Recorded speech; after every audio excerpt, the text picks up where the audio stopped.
Yang terhormat saudara anggota Forkopimda, yang terhormat saudara sekretaris daerah, yang terhormat saudara staf ahli, asisten kepala OPD, kepala bagian, pimpinan BWN, BWD, camat, yang terhormat saudara pimpinan dan anggota DPRD, undangan serta rekan-rekan media yang terhormat. Marilah kita panjatkan puja dan puji syukur kepada Allah Subhanahu wa Ta'ala yang telah memberikan rahmat dan hidayah kepada kita semua sehingga pada hari ini kita bisa menghadiri dan mengikuti mendengarkan pidato Presiden RI pada penyampaian keterangan pemerintah atas RUU tentang APBN tahun anggaran 2024 beserta nota keuangannya pada rapat. Salawat serta salam kita haturkan kepada junjungan kita Baginda Nabi Muhammad sallallahu alaihi wasallam. Selanjutnya kami atas nama pimpinan Dewan tidak lupa mengucapkan terima kasih yang sebesar-besarnya atas kehadiran saudara-saudara memenuhi undangan kami pada acara rapat paripurna ini. Rapat Dewan dan hadirin yang kami hormati, sebelum acara ini dimulai, saya mohon dengan hormat kepada seluruh peserta rapat untuk dapatnya menjaga ketertiban sehingga seluruh kegiatan rapat paripurna ini dapat berjalan dengan aman, tertib dan lancar serta memperoleh hasil sebagaimana yang kita harapkan bersama. Rapat Dewan dan hadirin yang kami hormati, dengan mengucapkan alhamdulillahirabbil alamin, rapat paripurna DPRD Kabupaten Situbondo pada hari ini Rabu tanggal 16 Agustus 2023 kami nyatakan dibuka dan terbuka untuk umum. Rapat Dewan dan hadirin yang kami hormati, sebelum kita memasuki acara pokok, perlu kami sampaikan terlebih dahulu bahwa susunan acara rapat paripurna DPRD pada hari ini adalah sebagai berikut. 1. Pembukaan, yang kedua mengikuti dan mendengarkan pidato Presiden RI pada penyampaian keterangan pemerintah atas RUU tentang APBN tahun anggaran 2024 beserta nota keuangan pada rapat. Yang ketiga, penutup. Rapat Dewan dan hadirin yang kami hormati, selanjutnya mari kita ikuti bersama acara berikutnya. Kami persilakan kepada saudara protokol untuk pimpinan DPRD untuk berkenan parti kursi sofa yang telah disiapkan guna mengikuti dan mendengarkan pidato Presiden RI pada penyampaian keterangan pemerintah atas RUU tentang APBN tahun anggaran 2024 beserta nota keuangannya.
Salam sejahtera untuk kita semua. Om Swastiastu, Namo Buddhaya, salam kebajikan.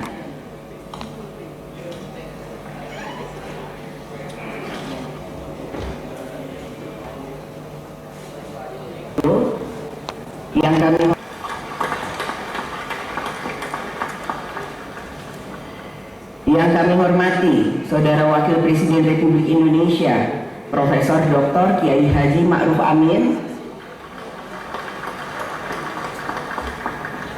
yang kami hormati Saudara Wakil Ketua dan anggota DPR RI, yang kami hormati Saudara Pimpinan MPR RI, yang kami hormati Saudara Ketua, para Wakil Ketua dan anggota, yang kami hormati Saudara Ketua Mahkamah Agung Republik Indonesia, Mahkamah Konstitusi Republik Indonesia, dan Komisi Yudisial Republik Indonesia.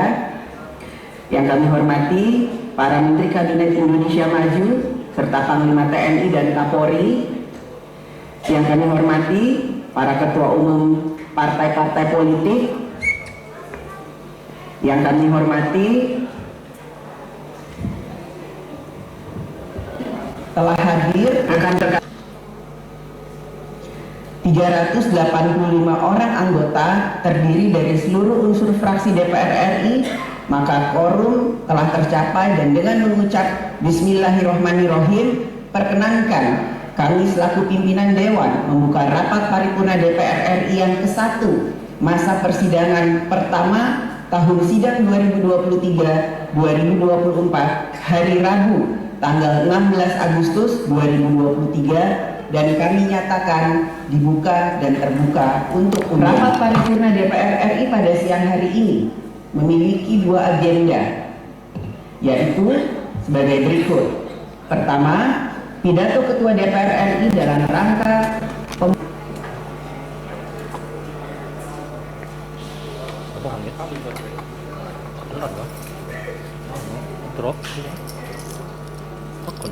Saudara Presiden dan Saudara Wakil Presiden sidang Dewan yang terhormat, kami mengajarkan pada bulan Juni 2022 WHO menyampaikan bahwa penanganan COVID-19 di Indonesia termasuk yang terbaik di dunia.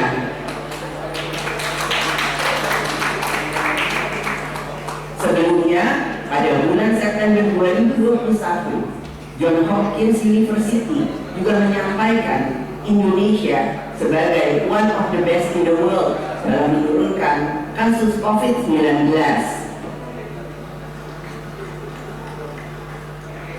Atas capaian ini, marilah kita bersama memberikan apresiasi kepada seluruh komponen bangsa dan anak bangsa yang telah bergotong royong mengatasi pandemi COVID-19. Keberhasilan kita melewati ancaman terburuk pandemi COVID-19 adalah hasil kerja bersama, gotong royong dari seluruh komponen bangsa, mulai dari Presiden dan Kementerian Lembaga, pemerintah daerah, DPR RI, DPD RI, DPRD Provinsi dan Kabupaten Kota, tenaga kesehatan, TNI Polri, BUMN, swasta, organisasi kemasyarakatan, perguruan tinggi, dan seluruh anak bangsa. Sekali lagi, pengalaman kita sebagai bangsa dan negara membuktikan bahwa dengan dipersatukan dalam semangat gotong royong, kita dapat menghadapi dan mengatasi persoalan dan ancaman sebesar apapun seperti yang ditimbulkan oleh pandemi COVID-19. Inilah kekuatan bangsa dan nasional kita, yaitu gotong royong jiwa bangsa Indonesia.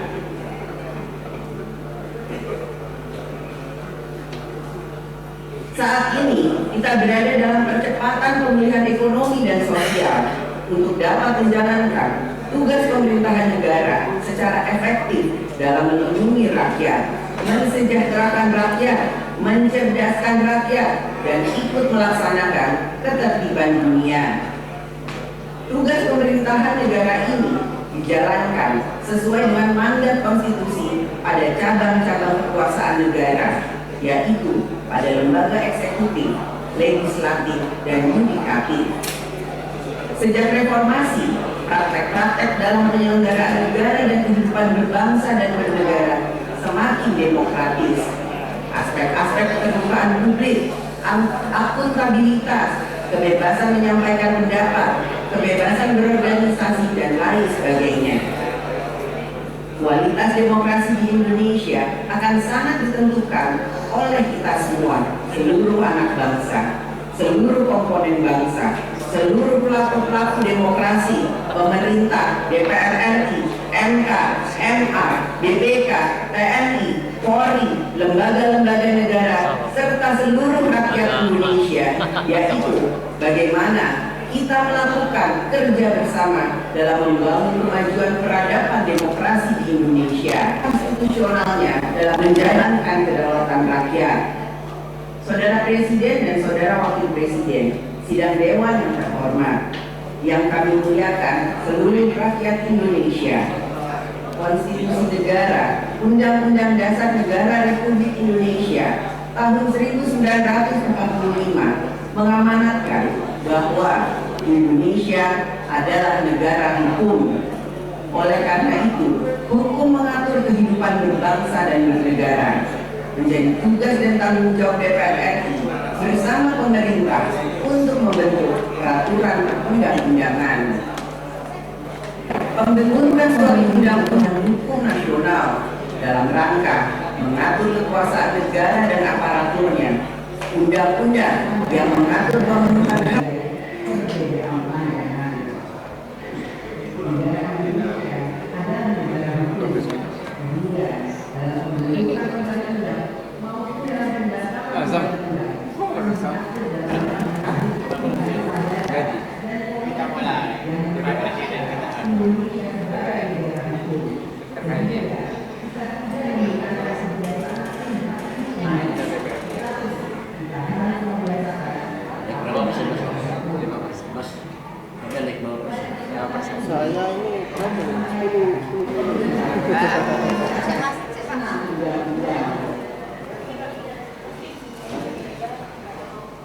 Komisi 2 dan Wakil Pemerintah telah menyelesaikan 26 undang-undang.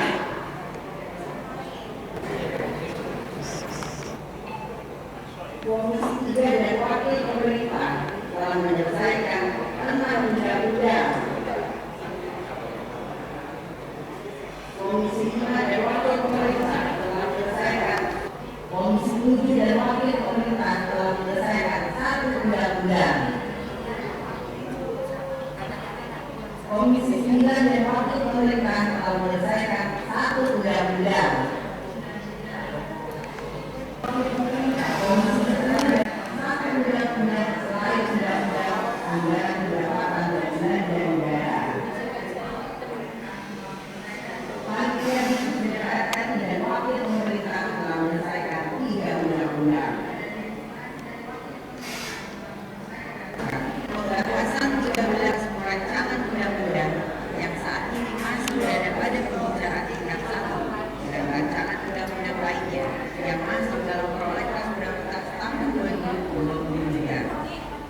DPR RI akan menuntaskan setiap pembahasan rancangan undang-undang pelaksanaan pembangunan sebagai ahli dan prioritas pembangunan secara menyeluruh yang dilakukan secara bertahap dirumuskan dalam bentuk permasalahan sumber daya manusia, middle income trap, pemerataan pembangunan, produktivitas, hilirisasi industri, pengelolaan sumber daya alam, kerentanan pangan, energi, kemiskinan berkembangnya dan stabilitas transnasional yang bertentangan dengan Pancasila sebagai jati diri bangsa. Oleh karena itu, kita harus memiliki politik pembangunan Indonesia, yaitu demografi, geopolitik, geoekonomi, energi, sumber daya alam, teknologi, dan lain sebagainya. Bangsa yang unggul adalah bangsa yang mengerti kehendak zamannya. Pembentukan Undang-Undang Rencana Pembangunan Jangka Panjang Nasional tahun 2025-2045 dapat menjadi momentum di dalam memperkuat politik pembangunan Indonesia yang terencana, terpimpin, terkoordinasi, dan berkelanjutan. Saudara Presiden dan Saudara Wakil Presiden sidang Dewan yang terhormat, DPR RI diamanatkan konstitusi untuk menjalankan tugas yang berfungsi melakukan pengawasan terhadap kinerja pelaksanaan undang-undang dan pelaksanaan pembangunan nasional yang diselenggarakan oleh pemerintah. Harapan rakyat adalah kehidupannya yang semakin mudah, kesejahteraannya yang semakin meningkat, serta mendapatkan kemudahan dalam pelayanan publik. Oleh karena itu, DPR RI melalui fungsi pengawasan terus mengarahkan pada upaya untuk meningkatkan kinerja kementerian dan lembaga pemerintah dalam menyelesaikan berbagai permasalahan rakyat, sehingga rakyat merasakan kehadiran pemerintah dalam melindungi rakyat, mempermudah kehidupan rakyat, dan tentu saja mensejahterakan rakyat.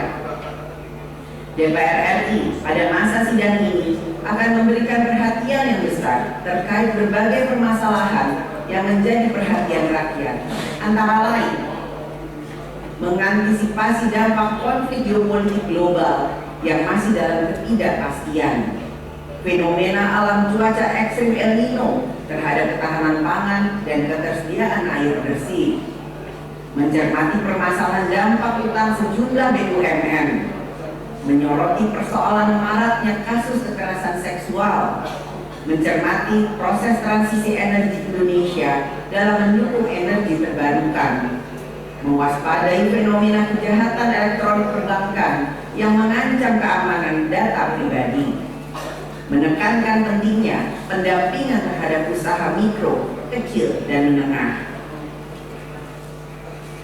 Pemerintah harus memiliki komitmen yang tinggi untuk menindaklanjuti berbagai keputusan rapat kerja komisi dan alat kelengkapan dewan lainnya.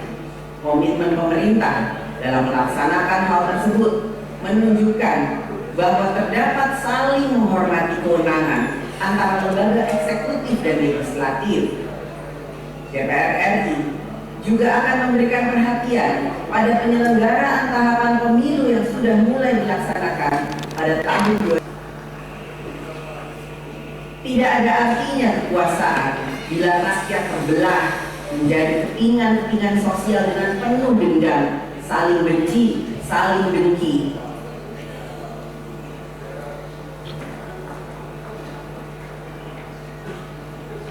Perbedaan adalah alamiah, persatuan adalah perjuangan kita bersama untuk mewujudkannya. Jadi, marilah kita jaga dan rawat persatuan Indonesia.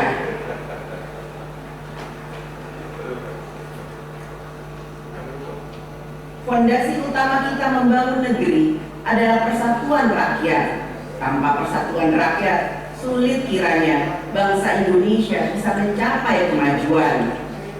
Bangsa Indonesia hendaknya setia kepada sifat asalnya, yaitu bangsa yang berbeda-beda tetapi dipersatukan oleh Pancasila. Ojo pedot oyot.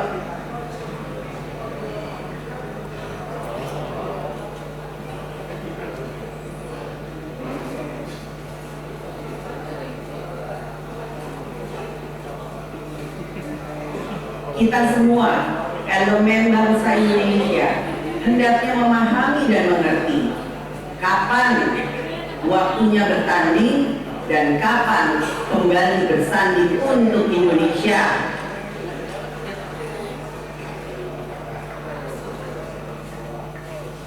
DPR RI sesuai dengan kewenangan konstitusionalnya akan mengawal pemilu tahun 2024 sehingga dapat berjalan secara demokratis, jujur, dan adil.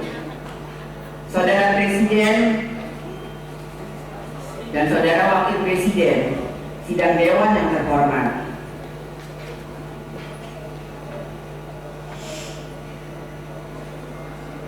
DPR RI melalui tugas diplomasi menjalankan misi untuk menunjukkan kepada dunia bahwa Indonesia memiliki komitmen untuk membangun dunia yang lebih baik, membangun tata sosial, ekonomi, politik yang humanis dan berkeadilan sosial.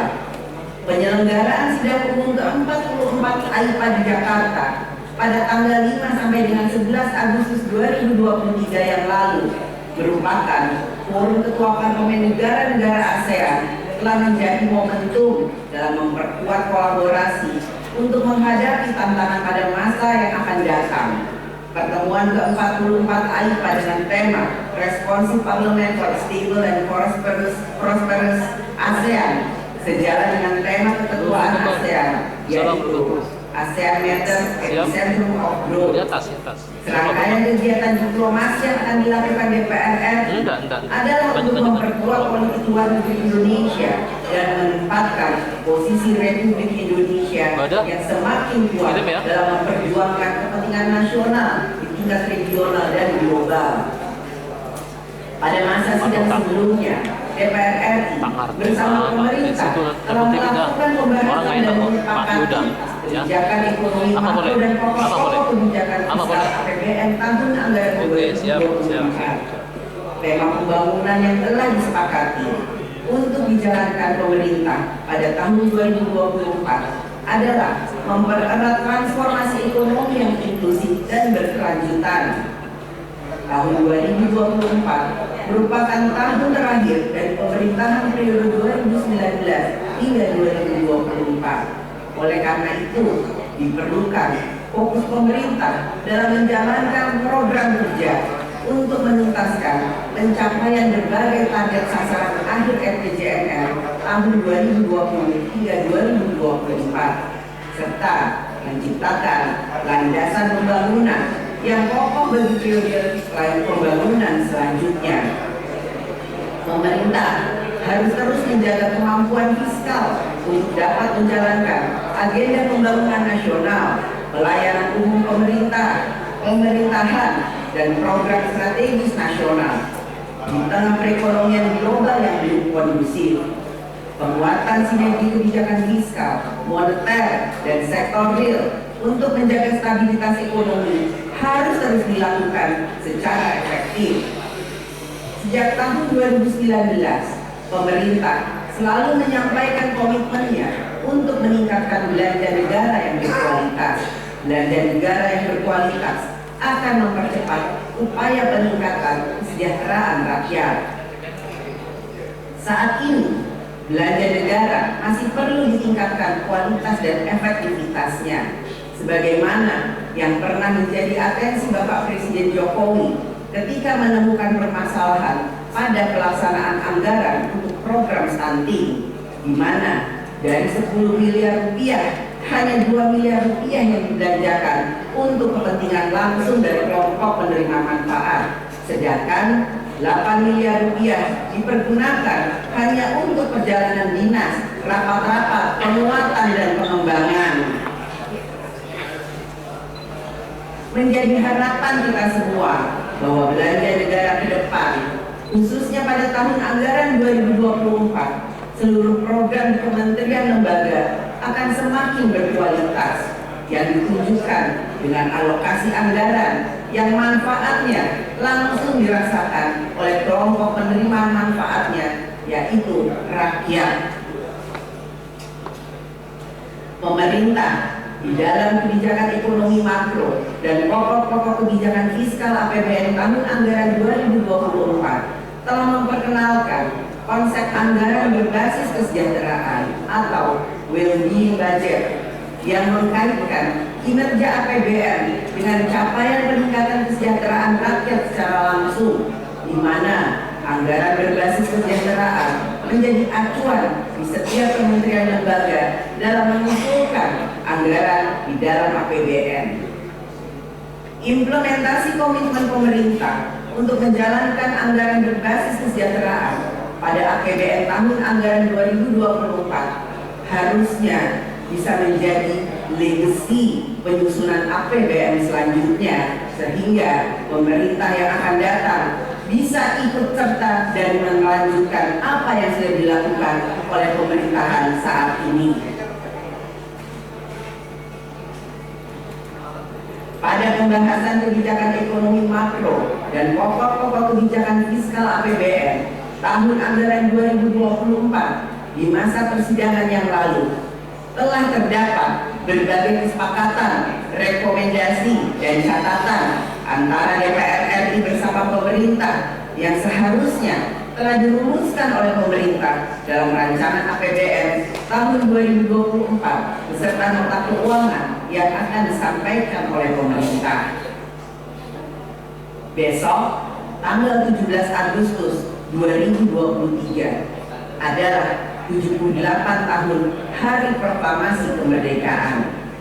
suatu kehidupan masyarakat Indonesia yang digambarkan oleh Presiden Soekarno, proklamator bangsa Indonesia, sebagai suatu kehidupan masyarakat di mana di dalam masyarakat yang demikian itu kita akan cukup sandang dan cukup pangan. Di dalam masyarakat yang demikian itu di dalam masyarakat yang demikian itu kita mudah sekali bergerak dari satu tempat ke lain tempat. Di dalam masyarakat yang demikian itu kita mudah sekali menghirup udara segar dari kebudayaan yang tinggi. Dan di dalam masyarakat yang demikian itu kita akan hidup bahagia menurut cita-cita orang tua di zaman dahulu, tata, tentram, kerta, raharja.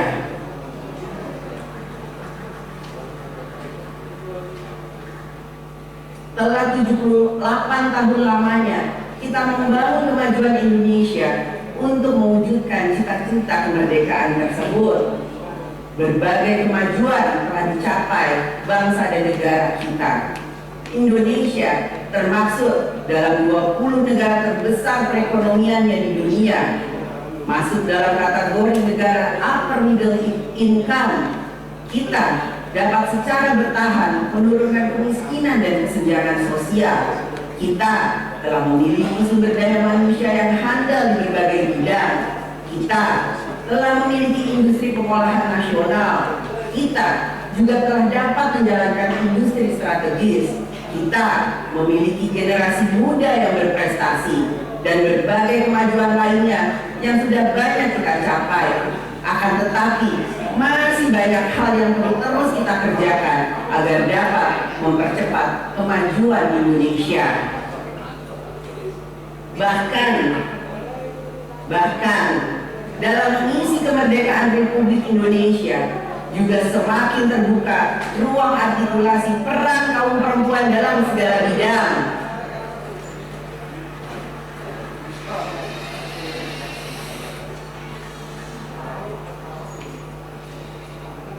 Sebagai kemajuan yang dilandasi oleh kesadaran atas penghargaan harkat dan martabat manusia, bahwa peran kaum perempuan adalah penghargaan harkat dan martabat manusia di segala bidang.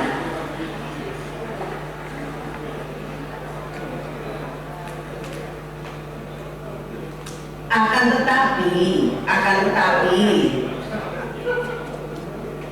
perempuan juga masih menghadapi berbagai kendala yang dapat berasal dari kehidupan sosial, budaya, ekonomi, maupun politik. Oleh karena itulah masih diperlukan berbagai upaya untuk memperkuat peran perempuan dalam mengisi kemerdekaan Republik Indonesia.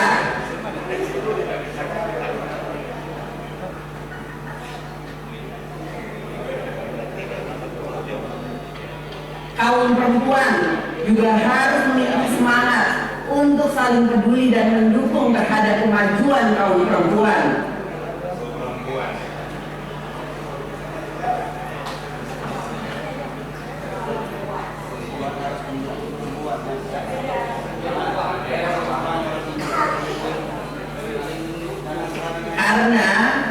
Karena masa depan dan kemajuan kaum perempuan ditentukan oleh perempuan itu sendiri.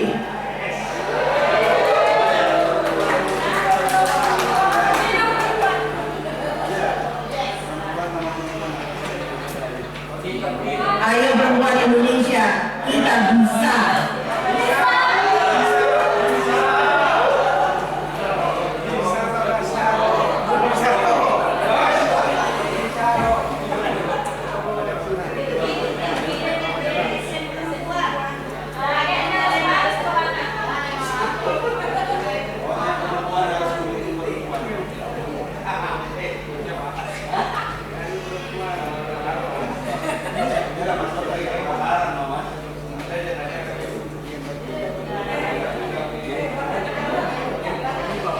Selama 78 tahun kita membangun Indonesia, merupakan suatu pekerjaan meletakkan, menyusun, dan merekatkan setiap komponen karya terbaik anak bangsa menjadi suatu bangunan rumah.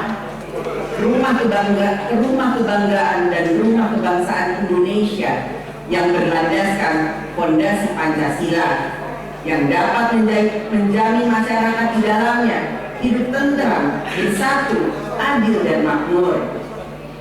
Pekerjaan meletakkan, menyusun dan merekatkan komponen peradaban menjadi suatu bangunan rumah kebangsaan Indonesia merupakan pekerjaan yang membutuhkan persatuan rakyat dalam semangat gotong royong.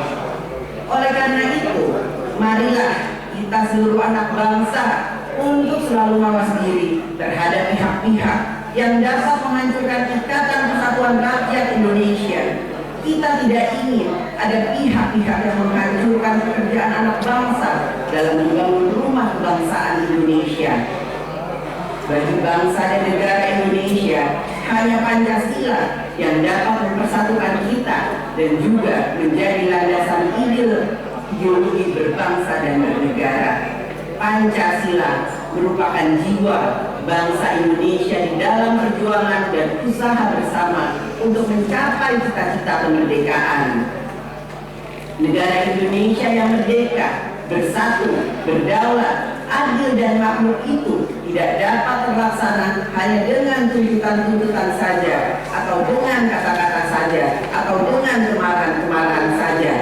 Masyarakat yang sejahtera itu haruslah kita bina, harus kita susun, harus kita bangun, harus kita adakan, harus kita jelmakan.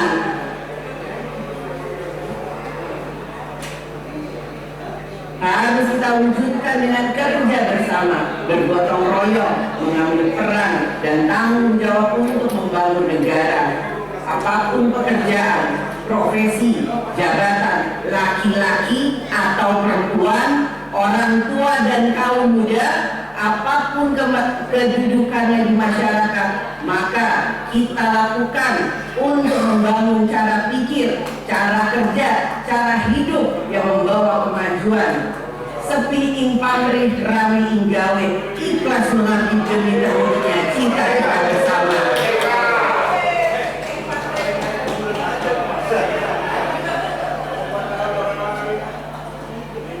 Saat kita menanam padi, rumput pun ikut tumbuh. Tapi saat kita menanam rumput, tidak akan pernah tumbuhnya padi. Inilah gambaran bahwa dalam kita melakukan kebaikan, kadangkala ada hal buruk yang turut serta. Tetapi saat melakukan keburukan, tidak akan ada kebaikan yang menyertainya.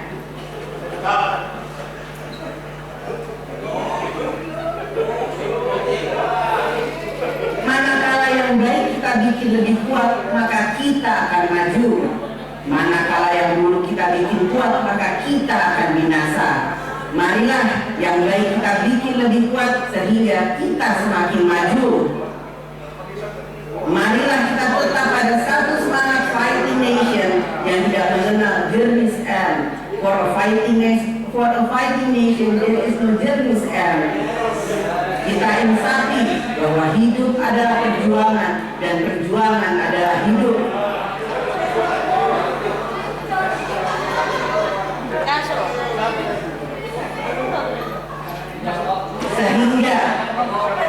Sehingga kita masih dapat terus mengeluarkan sekali merdeka, tetap merdeka.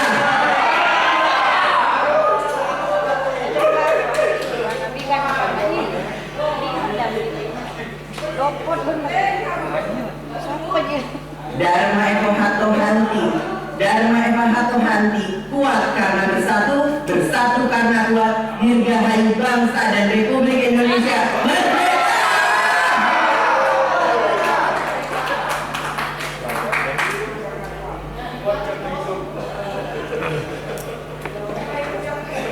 Demikian pidato pembukaan masa persidangan pertama tahun sidang 2023-2024. Dengan mengucapkan Bismillahirrahmanirrahim, saya atas nama pimpinan DPR RI mengumumkan kepada seluruh rakyat Indonesia bahwa masa persidangan 1 DPR RI tahun sidang 2023-2024 akan dimulai sejak hari ini, Rabu 16 Agustus 2023 2023 sampai dengan tanggal 3 Oktober 2023. Terima kasih. Wassalamualaikum warahmatullahi wabarakatuh. Merdeka!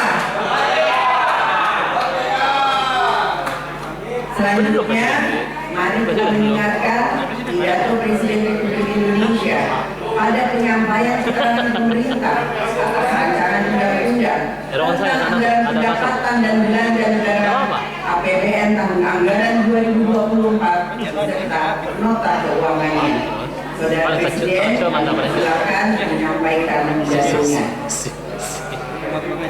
Enggak itu ya. Tak ada bang. Seperti ini. Sampai standby. Salam sejahtera bagi kita semuanya. Shalom. Om Swastiastu.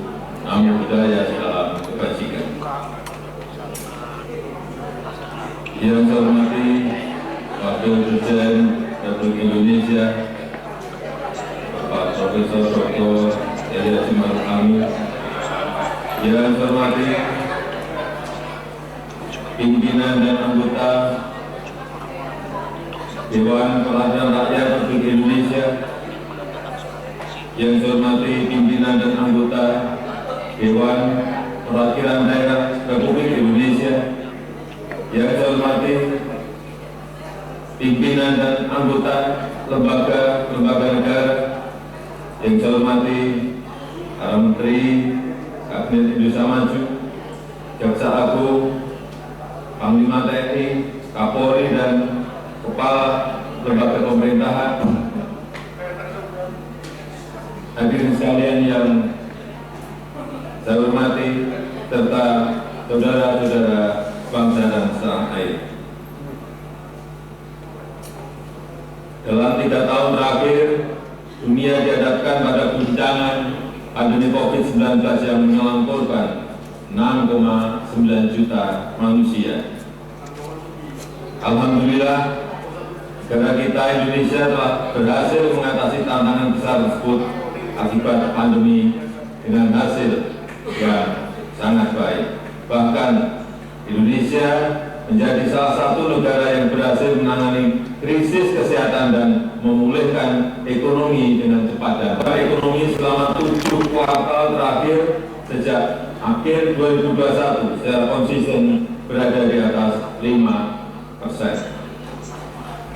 Tingkat pengangguran berhasil diturunkan dari 6,26% pada Februari 2021 menjadi 5,45% pada Februari 2023. Sementara tingkat kemiskinan juga terus menurun menjadi 9,36% pada Maret 2023. Begitu juga dengan kemiskinan ekstrem yang turun dari 2,04% pada Maret 2022 menjadi 1,12% pada Maret 2023. Pemulihan ekonomi yang cepat dan kuat telah membawa Indonesia naik kelas, masuk kembali ke dalam kelompok negara berpendapatan menengah atas di tahun 2022. Pemulihan ekonomi Indonesia terus berlanjut. Semester 1 2023 ekonomi nasional tumbuh 5,1%. Inflasi Indonesia juga semakin terkendali dan mencapai 3,1% sampai dengan Juli 2023. Kebijakan fiskal Indonesia termasuk salah satu yang paling efektif dalam menangani pandemi dan menjaga pertumbuhan ekonomi. Defisit fiskal Indonesia sudah kembali di bawah 3% PDB, 1 tahun lebih cepat dari rencana awal.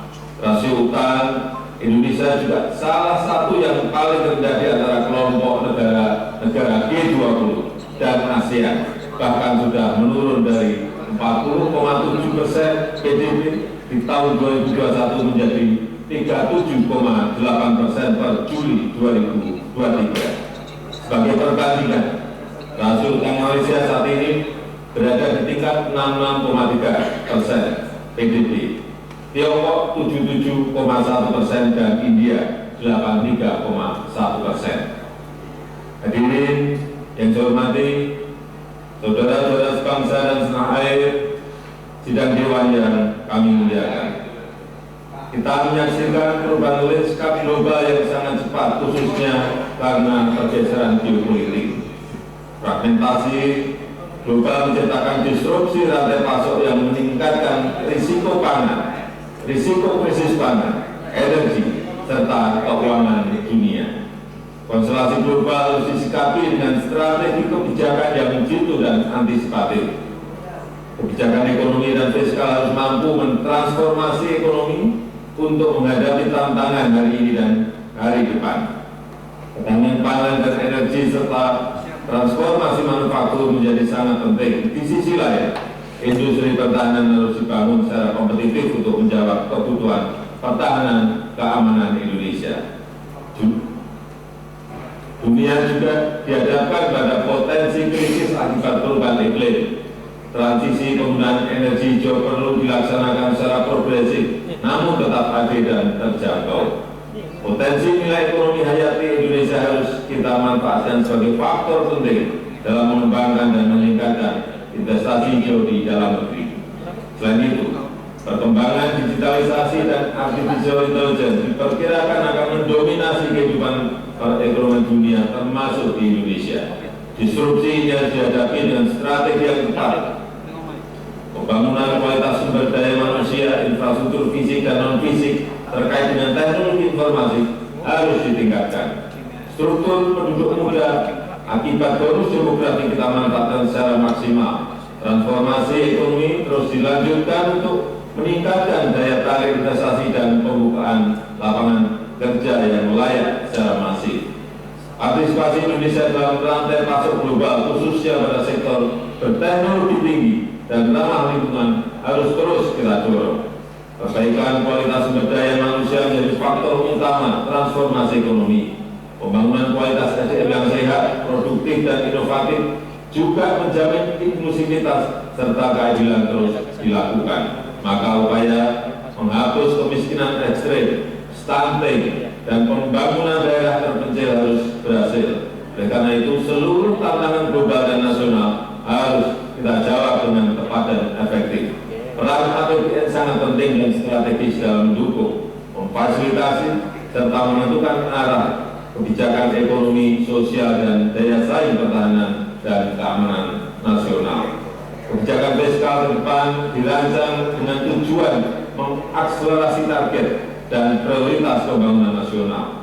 Agenda transformasi ekonomi termasuk hilirisasi sumber daya alam, baik hasil tambang maupun pangan, akan terus dilanjutkan. Perlindungan dan perbaikan kesejahteraan masyarakat, khususnya yang berpendapatan rendah, juga akan tetap menjadi fokus penting untuk menopang perbaikan struktural secara fundamental.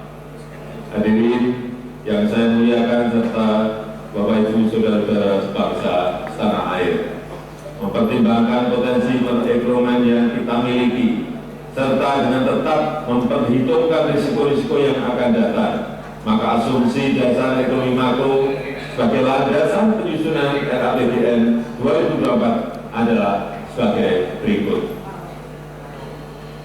Pertumbuhan ekonomi 2024 diperkirakan sebesar 5,2%. Stabilitas ekonomi makro akan terus dijaga, situasi kondusif dan damai pada pemilu dan pilkada serentak 2024 harus kita wujudkan. Implementasi beberapa undang-undang baru juga akan memberikan manfaat positif pada penguatan struktural. Selanjutnya, inflasi akan tetap dijaga pada kisaran 2,8%. Peran APBN akan tetap dioptimalkan untuk memitigasi tekanan inflasi, baik akibat perubahan iklim maupun gejolak eksternal.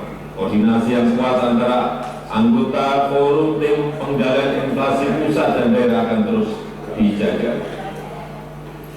Rata-rata nilai tukar rupiah diperkirakan bergerak di sekitar Rp15.000 per dolar Amerika Serikat.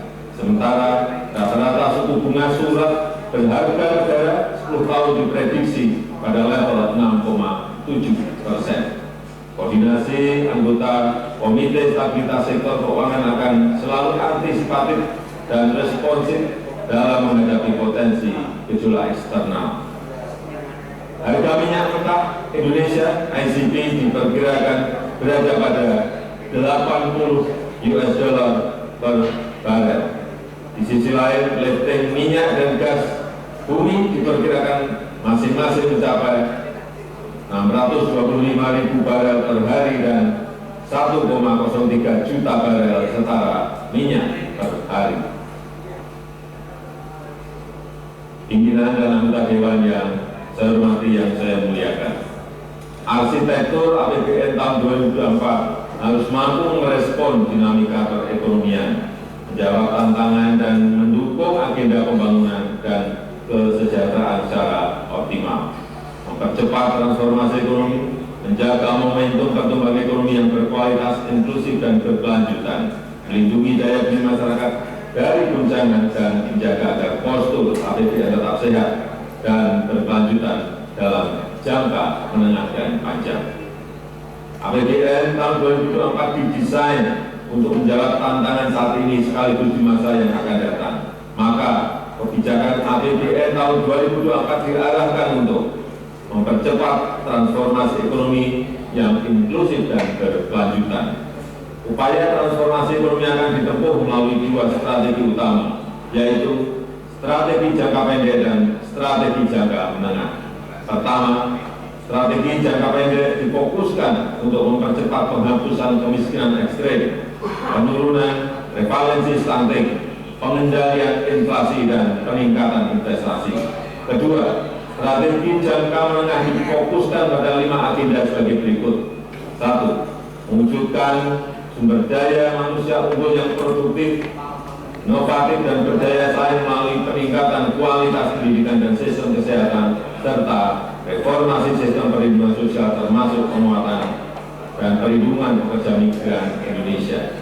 2. Akselerasi pembangunan infrastruktur pendukung transformasi ekonomi, khususnya infrastruktur di bidang energi, pangan, konektivitas, serta teknologi informasi dan komunikasi. 3. Pemantapan implementasi reformasi birokrasi dan simplifikasi regulasi. 4.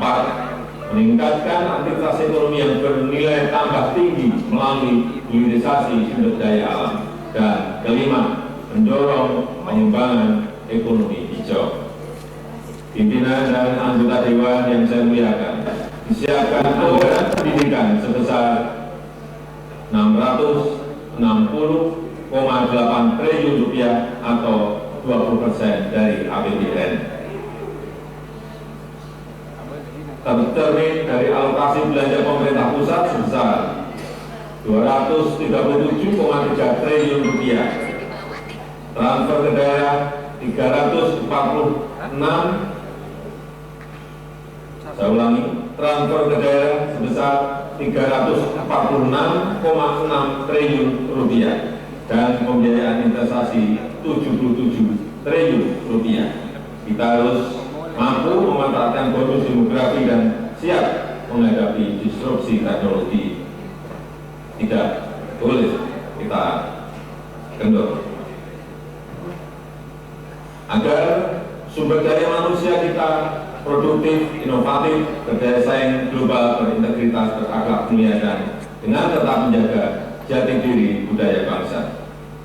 Upaya peningkatan kualitas sumber daya manusia Indonesia ditekankan pada peningkatan kompetensi guru dan tenaga pendidikan, pemerataan kualitas pendidikan melalui peningkatan distribusi guru dan sarana-prasarana pendidikan, peningkatan kualitas PAUD, peningkatan akses pendidikan di semua jenjang pendidikan,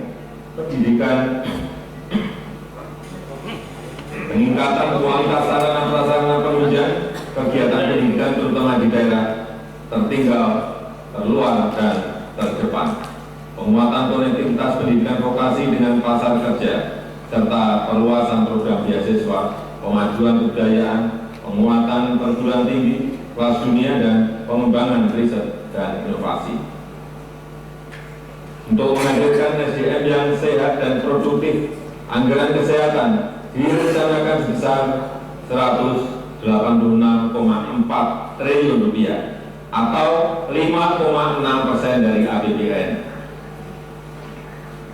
Anggaran tersebut diarahkan untuk transformasi sistem kesehatan, mendorong berkembangnya industri farmasi yang kuat dan kompetitif, meningkatkan akses dan kualitas layanan primer dan rujukan, menjamin tersedianya fasilitas layanan kesehatan yang andal dari hulu ke hilir, mengefektifkan program JKN, serta mempercepat penurunan prevalensi stunting agar mencapai 14% di tahun 2024 yang dilakukan melalui perluasan cakupan seluruh kabupaten kota di Indonesia dengan penguatan sinergi berbagai institusi.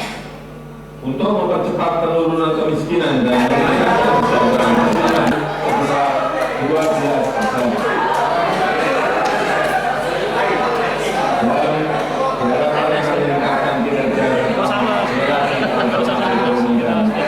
Kita dengarkan aja biasa aja ya. Industri pertahanan keamanan mendorong agar maju dan mandiri dengan dukungan presiden. Antara lain memanfaatkan untuk pemenuhan kebutuhan Kayak Mas Edwin dulu itu ya. secara bertahap dengan risiko industri pertahanan Kira ada yang kekuatan maksudnya kena itu, kena pimpinan dan anggota dewan yang tapi di sana itu saya muliakan. kena Pemerintah juga tapi terus mendorong agar sinergi pusat dan daerah semakin baik.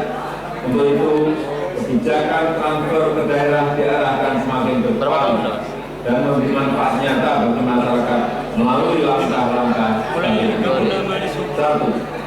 Harmonisasi belanja pusat dan daerah, terutama dalam upaya mendukung program prioritas nasional termasuk transformasi ekonomi. 2. Mempertajam pengelolaan dan penggunaan Jangan dia daerah, anak SD. terutama untuk meningkatkan kualitas pelayanan publik dan membangun daerah. Oh, yang pertama berarti ya. 3. Meningkatkan kemandirian fiskal daerah melalui penguatan perpajakan daerah yang tetap menjaga iklim investasi, kemudahan berusaha serta mendorong pembiayaan daerah sebagai Kayaknya bareng sama yang Pol PP itu. APBD. Bukan. Pimpinan dan anggota dewan yang saya hormati, Awal-awal. untuk menjalankan agenda pembangunan tersebut, pendapatan negara pada tahun 2024 didorong lebih optimal dan tetap menjaga iklim investasi, keberlanjutan dunia usaha dan kelestarian Iya, lingkungan. sana tak cocok.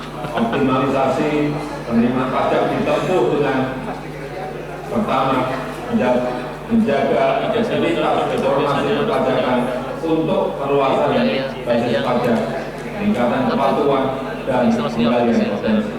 Kedua, implementasi sistem perpajakan serta perbaikan tata kelola dan administrasi perpajakan. Yang ketiga, implementasi nomor induk menunjukkan sebagai nomor pokok wajib pajak dalam langkah meningkatkan rasio perpajakan. Yang keempat, pemberian berbagai insentif perpajakan yang tepat dan terukur diharapkan mampu mendorong percepatan pemulihan dan peningkatan daya saing investasi nasional serta memacu transformasi ekonomi. Iya, saya dulu di sama di Daniel itu. Terus dilakukan melalui perbaikan proses perencanaan, laporan dengan menggunakan teknik informasi yang terintegrasi, penguatan tata kelola dan pengawasan, optimalisasi pengelolaan aset dan sumber daya alam, serta mendorong inovasi layanan dengan tetap menjaga kualitas dan kejangkauan layanan. Dan kebijakan fiskal yang ekspansif, pemerintah menjaga pembiayaan tetap prudent, tetap hati-hati, inovatif dan berkelanjutan melalui pengembangan skema KPBU, termasuk penguatan peran BUMN, BLU, lembaga pengelola investasi, dan badan penugasan khusus. Peningkatan efektivitas pembiayaan investasi, khususnya kepada BUMN dan BLU, yang diharapkan untuk penyelesaian infrastruktur strategis pusat dan daerah, serta sinergi pembiayaan dan belanja. Pembiayaan investasi untuk meningkatkan akses pembiayaan bagi masyarakat berpenghasilan rendah, UMKM dan ultra mikro, pemanfaatan saldo anggaran untuk menjaga stabilitas ekonomi dan antisipasi ketidakpastian, serta peningkatan pengelolaan manajemen kas yang integratif untuk menjaga bantalan fiskal yang andal dan efisien. Hadirin yang saya hormati, sidang dewan, saudara-saudara bangsa dan setanah air, untuk mendukung transformasi ekonomi dan agenda pembangunan serta melindungi masyarakat dari goncangan postur APBN 2024 harus tetap sehat. Reformasi fiskal terus dilakukan secara komprehensif, baik optimalisasi pendapatan dan melanjutkan penguatan belanja berkualitas serta pembiayaan inovatif dan dikelola secara hati-hati. Dengan mencermati tantangan dan agenda pembangunan serta upaya reformasi fiskal yang komprehensif, maka postur APBN 2024 sebagai berikut. Pendapatan negara direncanakan sebesar 2.781,3 triliun rupiah, yang terdiri dari penerimaan perpajakan 2.307,9 triliun rupiah dan PNBP sebesar 473 triliun rupiah serta hibah sebesar 0,4 triliun rupiah. Belanja negara dialokasikan sebesar 3.304,1 triliun rupiah, yang terdiri dari belanja pemerintah pusat sebesar 2.446,5 triliun rupiah dan transfer ke daerah sebesar 857,6 triliun rupiah. Keseimbangan primer negatif 25,5 triliun rupiah didorong bergerak menuju positif. Defisit anggaran sebesar 2,29% PDB atau sebesar 522,8 triliun rupiah. Dengan pengelolaan fiskal yang kuat disertai dengan efektivitas dalam mendorong transformasi ekonomi dan perbaikan kesejahteraan rakyat, maka tingkat pengangguran terbuka di tahun 2024 diharapkan dapat ditekan dalam kisaran 5,0% hingga 5,7%. Angka kemiskinan dalam rentang 6,5% hingga 7,5%. Rasio Gini dalam kisaran 0,374 hingga 0,377. Serta indeks pembangunan manusia dalam rentang 73,99 hingga 74,02. Selain itu, nilai tukar petani NTB dan nilai tukar nelayan NTN juga ditingkatkan untuk mencapai kisaran masing-masing 105 sampai dengan 108 dan 107 sampai dengan 110. Hadirin yang saya muliakan, demikianlah keterangan pemerintah atas rancangan undang-undang tentang anggaran pendapatan dan belanja negara tahun anggaran 2024 beserta nota keuangannya. Besar harapan kami pembahasan RAPBN tahun 2024 dapat dilakukan secara konstruktif demi mewujudkan Indonesia maju berdasarkan Pancasila dan Undang-Undang Dasar 1945. Semoga Tuhan Yang Maha Esa senantiasa memberikan rahmat dan ridho-Nya bagi kita semua dalam melaksanakan tugas dan amanah seluruh rakyat Indonesia. Dirgahayu Republik Indonesia, Dirgahayu Negeri Pancasila, Merdeka!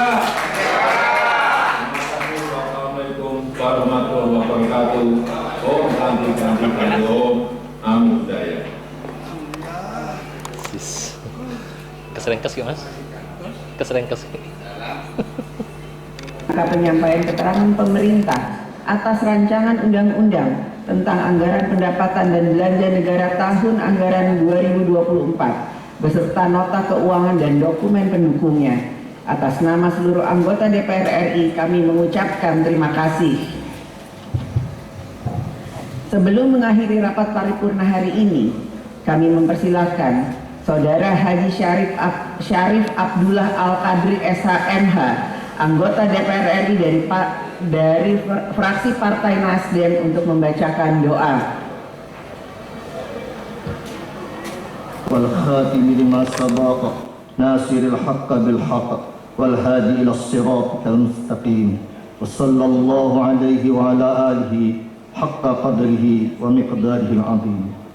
Ya Allah, Ya Rahman, Ya Rahim, pada hari ini perkenankanlah kami membacakan puji syukur kepadamu Karena hanya dengan rahmat dan ridha-Mu lah karena sidang dapat menjadi pembukaan masa persidangan tahun 2023-2024. Sekaligus memulai langkah mulia kami dalam menyusun rancangan anggaran pendapatan dan belanja negara tahun 2024. Oleh karena itu, mudahkanlah kami dalam melaksanakan hal yang sulit jika Engkau mudahkan ya Allah. Ya Allah, ya Hamid, ya Syakur, bimbinglah kami hamba dan karunia-Mu atas pemberian negeri Indonesia yang indah tiada tara dengan penduduk yang berbineka tunggal ika. Oleh karena itu ya Allah, kokohkanlah jiwa raga kami untuk menjaga keindahan negeri ini. Satukanlah cinta Tuhan seluruhnya kepada rakyatnya, cinta segenap rakyat kepada para pemimpin, cinta sesama saudara sebangsa, cinta sesama dapat menatap masa depan Indonesia yang lebih gemilang. Melalui sidang ini pula, kiranya Engkau turunkan anugerah-Mu agar sidang ini melahirkan hasil-hasil yang berguna dan membawa berkah untuk segenap warga bangsa ini. Ya Allah, ya Tuhan yang Maha Perencana, situasi ekonomi pasca Covid pandemi 19 dapat kita kendalikan.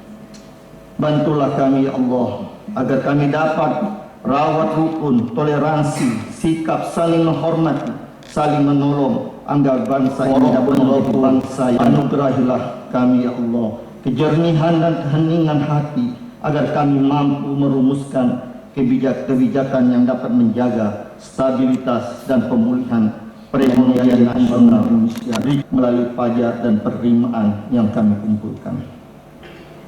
Ya Allah yang Maha Pengampun, ampunilah semua dosa kami, dosa kedua orang tua kami, para pemimpin kami, para guru kami, para pejuang dan pahlawan yang membuat kita semua dapat menghirup dan merasakan kemerdekaan ini. Serta terimalah semua amal, ikhtiar dan perjuangan kami, karena Engkau Maha Pengampun lagi Maha Penyayang. Allahumma antas salam wa minkas salam wa ilaika ya'udus salam fahayyina rabbana bis salam wa adkhilna al-jannata daras salam tabarakta rabbana wa ta'alaita ya dzal jalali wal ikram. Rabbana taqabbal minna innaka antas samiul alim wa tub alaina innaka antat tawwabur rahim. Rabbana atina fid dunya hasanah wa fil akhirati hasanah wa qina adzaban nar. Ya Rabbi bil Mustafa balligh maqasidana waghfir lana ma madha ya wasi'al karami. Wa sallallahu ala sayyidina Muhammadin wa ala alihi wa sahbihi wasallam walhamdulillahi rabbil alamin. Partai Nasdem yang telah menyampaikan doa, semoga Tuhan Yang Maha Esa mengabulkan doa kita, amin. Dan dengan telah selesainya pidato kenegaraan Presiden Republik Indonesia dan pembacaan doa, selesailah seluruh acara rapat paripurna DPR hari ini. Doa, jangan salah dengar loh ya. Kami mengucapkan terima kasih kepada Saudara Presiden dan Wakil Presiden Republik Indonesia, anggota DPR RI dan anggota DPD RI, pimpinan lembaga negara, menteri-menteri Kabinet Indonesia Maju, serta seluruh hadirin dan undangan atas ketekunan dan kesabarannya dalam mengikuti sidang paripurna hari ini. Atas nama pimpinan DPR RI, kami menyampaikan selamat bekerja, menjalankan fungsi kedaulatan rakyat. Semoga Allah Subhanahu wa Ta'ala, Tuhan Yang Maha Esa, senantiasa memberikan rahmat dan bimbingannya bagi kita semua. Amin. Terima kasih. Wassalamualaikum warahmatullahi wabarakatuh. Om Santi, Santi Santi Om, Namo Buddhaya, salam kebajikan.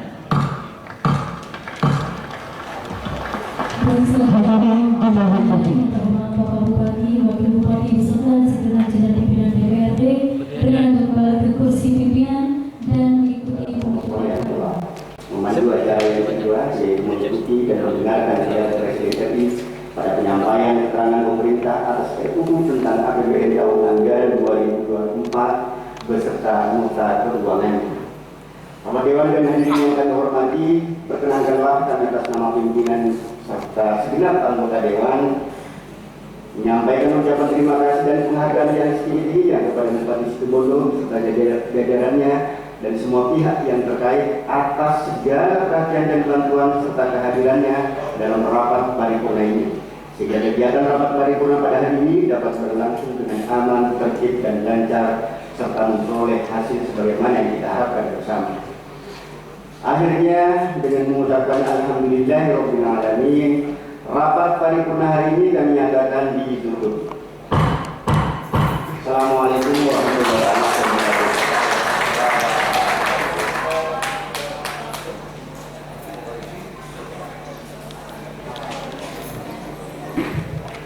Baik, kami ucapkan terima kasih untuk Bapak Bupati, kehadiran dari Bapak Bupati Situbondo, Wakil Bupati, Jajaran Forkopimda dan juga segenap pimpinan DPRD beserta para tamu undangan yang telah hadir berkesempatan siang hari ini. Kami selaku pembawa acara